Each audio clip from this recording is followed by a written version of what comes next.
Halo Itera Friends, kenalin, aku Rian Wirayuda S dengan NIM 120210039 dari Prodi Teknik Sipil TPB 20. Kali ini kita akan membahas tentang pewarisan sifat berdasarkan hukum Mendel. Sebelumnya, kita perlu mengetahui apa itu pewarisan sifat. Pewarisan sifat atau hereditas merupakan penurunan sifat dari induk kepada keturunannya.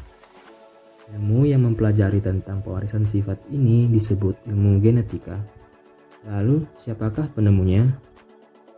Hukum mengenai pewarisan sifat pada organisme dijabarkan oleh Gregor Johann Mendel dalam karyanya Percobaan mengenai persilangan tanaman. Pada saat itu, ia melakukan percobaan dengan objek yaitu kacang ercis. Gregor Johann Mendel adalah ahli botani dan biarawan berkebangsaan Austria yang menyusun konsep-konsep dasar genetika. Pada penelitiannya dihasilkan dua hukum Mendel. Yang pertama, hukum segregasi, dan yang kedua, hukum independent assortment. Definisi hukum Mendel 1 disebut sebagai hukum pemisahan gen atau hukum segregasi yang menyatakan bahwa satu dari dua alel gen akan memisahkan diri pada saat proses pembentukan gamet keturunan. Sedangkan hukum Mendel 2 disebut dengan hukum assortment independent atau hukum asortasi yang menyatakan bahwa alel suatu gen tidak akan mempengaruhi gen lainnya. Dalam jenis percobaannya, hukum segregasi dapat dilihat dengan percobaan persilangan monohibrid, sedangkan hukum asortasi dengan melakukan percobaan dihibrid. Pada persilangan monohibrid hanya memperhatikan satu sifat, yaitu warna, sedangkan pada persilangan dihibrid ada dua sifat yang diperhatikan, yaitu warna bulu dan panjang ekor. Tugas kita kali ini menentukan bentuk garis rambut di atas dahi apakah berbentuk V atau tidak. Kemudian menentukan bentuk lobus telinga apakah melekat atau bebas. Kemudian kita mengamati dari saudara kandung, kedua orang tua, juga kakek dan nenek. Lalu kita catat hasil pengamatan dan membuat pohon silsilah keluarga berdasarkan hasil pengamatan tersebut dan menyimpulkan apakah keluarga kita memiliki alel dominan atau resesif dari kedua sifat tersebut.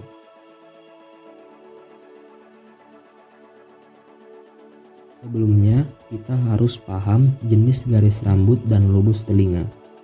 Untuk bentuk garis rambut, pada gambar di samping, bentuk rambut widow's peak atau berbentuk V sebagai alel dominan, dan bentuk garis rambut no widow's peak sebagai alel resesif. Untuk bentuk lobus telinga, pada gambar lobus telinga di samping, lobus telinga gantung berada pada sebelah kanan sebagai alel dominan dan bentuk lobus telinga melekat pada gambar sebelah kiri sebagai alel resesif. Untuk bentuk garis rambut, simbol alel dominan adalah W besar W besar dan W besar W kecil. Dan untuk resesif W kecil W kecil. Untuk lobus telinga, alel dominan dilambangkan F besar dan alel resesif F kecil. Silsilah keluarga berdasarkan bentuk garis rambut.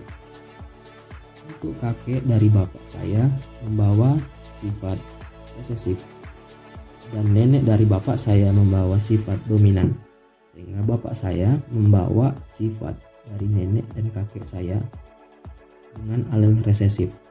Untuk kakek dari ibu saya membawa sifat dominan dan nenek dari ibu saya membawa sifat resesif, sehingga ibu saya membawa sifat dari kakek dan nenek dengan alel resesif. Kemudian saya membawa sifat dari bapak dan ibu saya sebagai alel resesif, yaitu dengan bentuk rambut no widow's peak.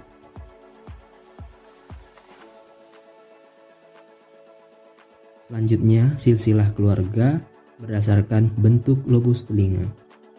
Untuk kakek dari bapak saya membawakan alel dominan dan nenek dari bapak saya membawakan alel dominan, sehingga bapak saya membawakan sifat dari kakek dan nenek dengan alel dominan. Selanjutnya, untuk kakek dari ibu saya membawakan alel resesif dan nenek dari ibu saya membawakan alel dominan, sehingga ibu saya membawakan sifat dari kakek dan nenek dengan alel resesif. Dan akhirnya saya membawakan sifat dari bapak dan ibu saya dengan alel dominan dengan bentuk lobus telinga free airlock atau bentuk gantung atau bentuk bebas.